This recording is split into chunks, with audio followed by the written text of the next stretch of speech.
So, for Christmas, I got the NES Classic Edition. I got it. You see the size comparison between it and the regular Nintendo? It's little. Like, look at my hand on this little bitty sucker right here. But let me get some light in here. Yeah, that's better. Anyways, yeah, NES Classic. She got the last one. Here's a good size comparison. Here's a regular NES cart. You see, an NES cart is slightly bigger than the little NES Mini itself. But that's okay. Big problem right here is the cord. Look right here. That's the cord right there. See how short that little sucker is. This is an extension that she got me with it. That was so thoughtful, because I don't know what I would do without it. I mean, I would have to sit. Look right here. If you was to plug it up to the Nintendo, it doesn't even reach the floor. Just sitting on this little shelf. I mean, I would have to sit right on top of the TV, and it's a little bit larger TV, 55, so that means I'd have to sit like right up on top of the TV to play this thing in the floor, and you know, you want to see the whole screen when you're playing a video game, not have to look up and down and left and right or whatever.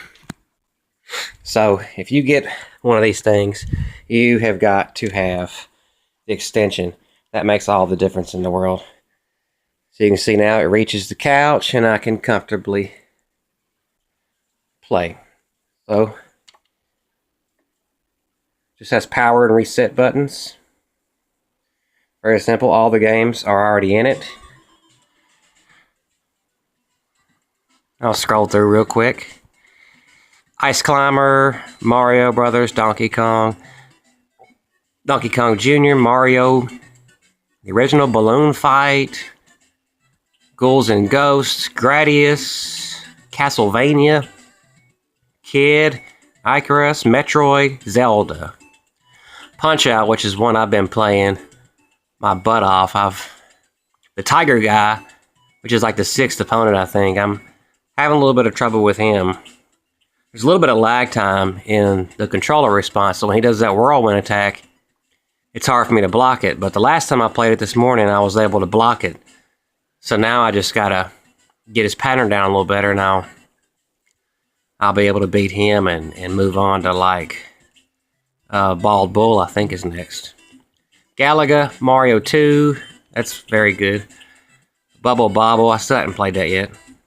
Castlevania 2, I played that a ton when I was growing up. It just takes so long to save up your money in the game and buy weapons, whereas in the original Castlevania, you just whip a candle and your weapon would fall out. But I'm going to get around to beating Simon's Quest here real soon. I'll probably make a video on that, because it is good. It just takes so damn long to play it. You have to keep replaying the same areas to collect money. It almost gets boring. Tecmo Bowl, Ninja Gaiden, which I have that on the cart. Mega Man 2, another awesome one. Double Dragon 2. I still don't get why they put Double Dragon 2 in it and not Double Dragon, the original one, which is better in my opinion. But I guess because it's 2-player. Mario Brothers 3, arguably the best game of them all. Super C, I like the original Contra better, but that's okay. Final Fantasy, haven't played that one yet. I know when I do, I'll be sitting there for a while, so I'm going to save that. Star Tropics, Dr. Mario. I have Star Tropics on cart. Gotten pretty far along in it. Kirby's Adventure. My son loves that game. Pac-Man. I don't understand why they put Pac-Man in it, because Pac-Man is on every single plug-and-play console that there is. I would have put something else on here, like, I don't know, Rad Racer or Ninja Turtles or something.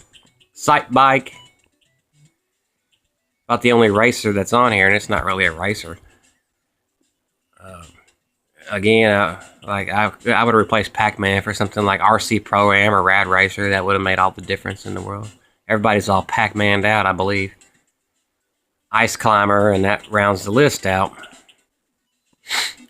Down here, what's cool is you can save your game and start,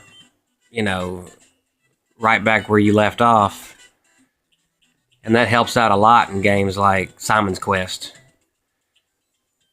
where you don't have to sit down and beat it all in one session or put in that long-ass code. Or Ghouls and Ghosts. Ghosts and Goblins, I mean. That helps out a lot right there, too. Because it's one of them games that'll just frustrate the hell out of you and you'll just want to quit for a while. At least you get to start back where you were, because it's so hard.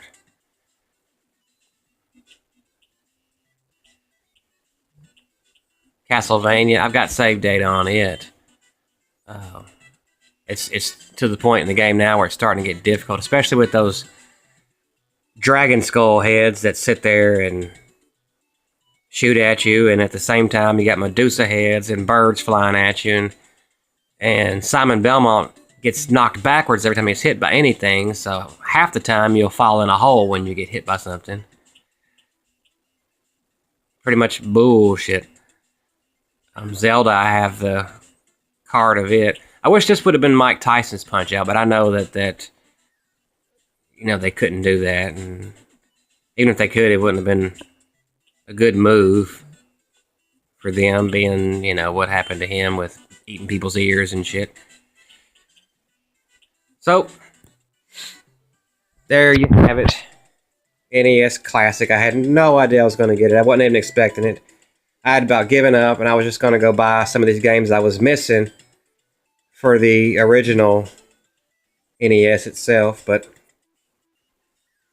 pretty cool. I've played the heck out of it. Also got